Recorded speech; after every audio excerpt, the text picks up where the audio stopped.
Esse bimestre nós vamos estudar o naturalismo e o realismo em Portugal, dentro da obra de Eça de Queiroz, especificamente o livro O Primo Basílio.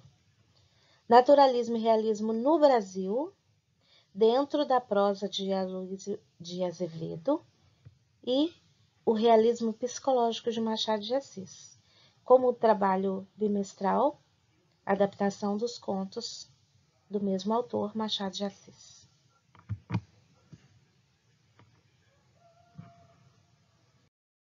Realismo em Portugal. Contexto histórico, geração Coimbra, geração de 70. Um confronto de ideias acontecia aqui. Ele foi chamado de questão Coimbra. O que foi a questão Coimbra? Então, foi um embate entre dois lados. Entre os românticos, que defendiam a maneira romântica literária, e os que defendiam o realismo e naturalismo. Então, eram duas ideias muito diferentes. Então, foi um embate de ideias, tá? Então, eles se confrontavam, um querendo prevalecer sobre o outro, dentro da sua maneira de enxergar como deveria ser a literatura a partir de então. Esse confronto, então, conhecido como questão Coimbra. Os principais representantes do realismo em Portugal, e nesse momento, foi Eça de Queiroz, Antero de Quintal e Teófilo Braga. Eles pertenciam, então, à chamada geração de 70. O que foi a geração de 70? Foram jovens autores, uma juventude portuguesa que se levantava, se preocupando em escrever sobre questões sociais e propunham novas maneiras de fazer literatura. Eles propunham, então, a fuga do romantismo, daqueles ideais românticos, sentimentais, nacionalistas, aquela forma muito pessoal, né, de escrever. Então, eles queriam e defendiam novas ideias. Eles queriam aquelas modelos europeus que eles já conheciam e que já sabiam que já estava sendo usado, sobretudo na França e na Inglaterra. Então, eles queriam o modelo europeu, um modelo diferente, uma forma diferente de escrever. Então, eles provaram, dentro da maneira de pensar, que a literatura realista portuguesa, a partir do momento em que ela se instalou, ela mostrou que Portugal estava alicerçado em ideias retrógradas, ideias passadas, antigas, né? E eles colocavam o romantismo dentro dessa palavrinha aqui. Então, eles diziam que o romantismo era uma coisa antiga, era passado, precisava ficar para trás. E estava atrapalhando o desenvolvimento cultural do país. Dentro desse contexto de geração de 70, questão Coimbra, encontramos aqui Eça de Queiroz, um dos grandes escritores portugueses e que influenciou muito alguns autores brasileiros. E esse autor, então, ele vinha trazendo uma visão mais crítica da sociedade, diferente do romantismo que precedeu, que veio antes do movimento realista naturalista. Então, a gente percebe que eles estão sempre fugindo do romantismo.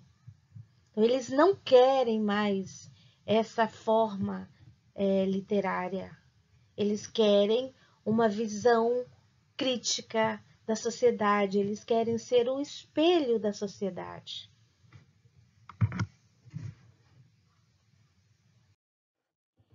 Essa de Queiroz participou desse período de mudança, desse período de transição de ideais românticos para ideais realistas e naturalistas. Então, foi uma transição.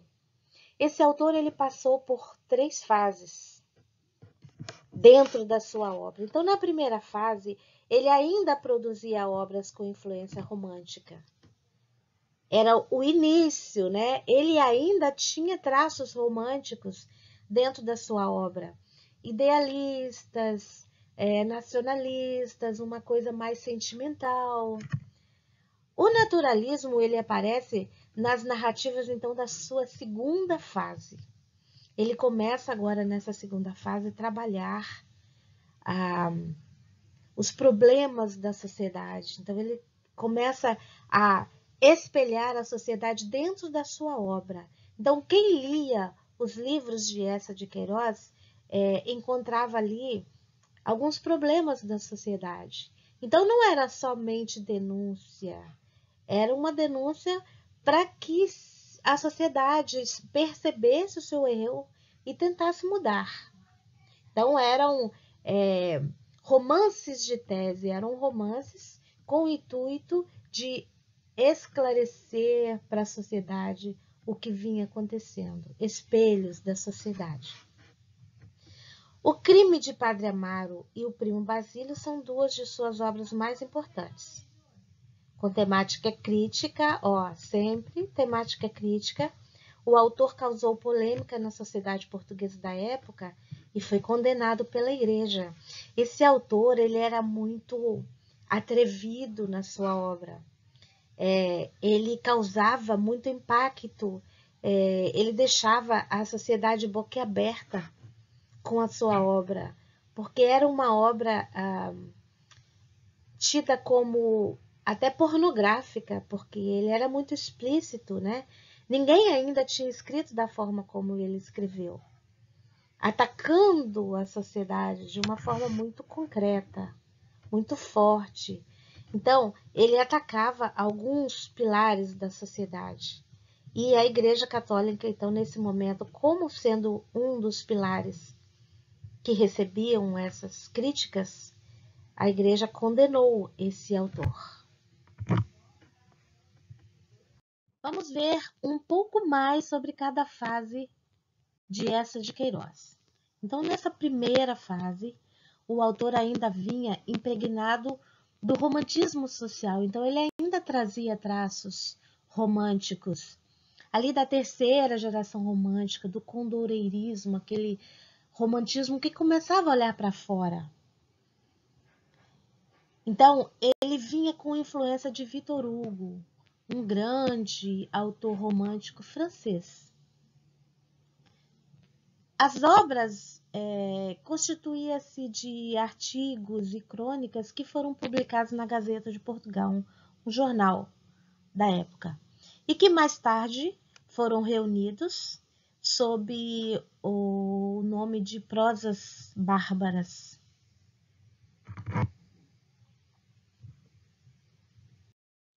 Nessa segunda fase, nós encontramos aqui um autor muito empenhado em conversar com a sociedade portuguesa.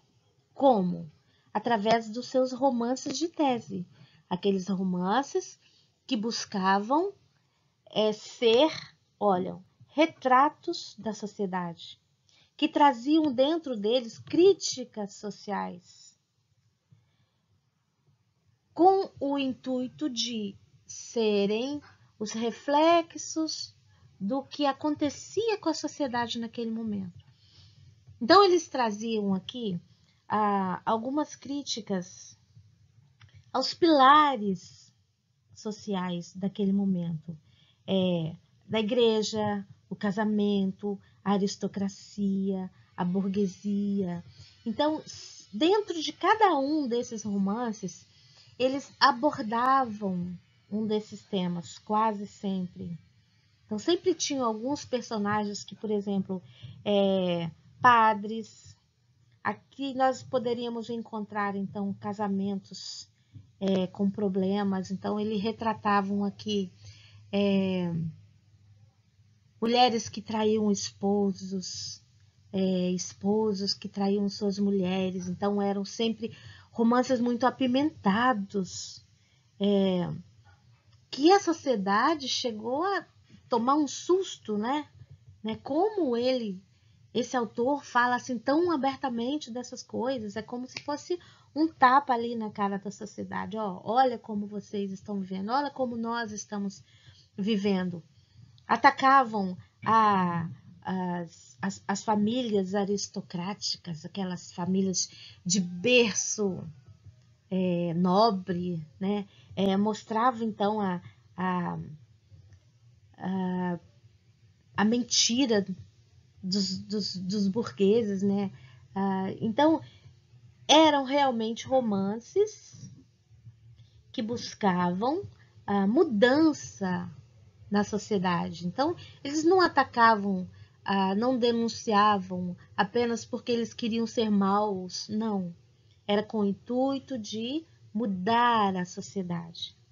E essa literatura, ela vinha com uma linguagem bem próxima do cotidiano, uma linguagem simples, contrariando, né, o gosto da escola anterior, a escola romântica.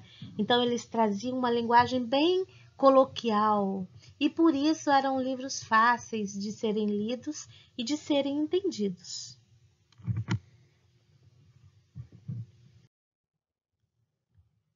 Então, olha, os livros da época. Aqui nós temos O Crime do Padre Amaro, O Primo Basílio e Os Maias. Livros muito importantes ainda hoje. Em sua terceira e última fase, nós encontramos aqui um autor mais amadurecido, um autor que se firmou agora dentro de uma forma literária mais tranquila, com uma visão mais humana da vida. É um autor até um pouco desencantado com o mundo moderno, né? Não gostava muito da modernidade. Nesse momento, ele escreveu, entre outros, A Casa de Ramírez, As Cidades e as Serras. Um momento mais espiritual, mais tranquilo, sem tantas denúncias, sem tantos açoites, né? Um autor realmente mais amadurecido.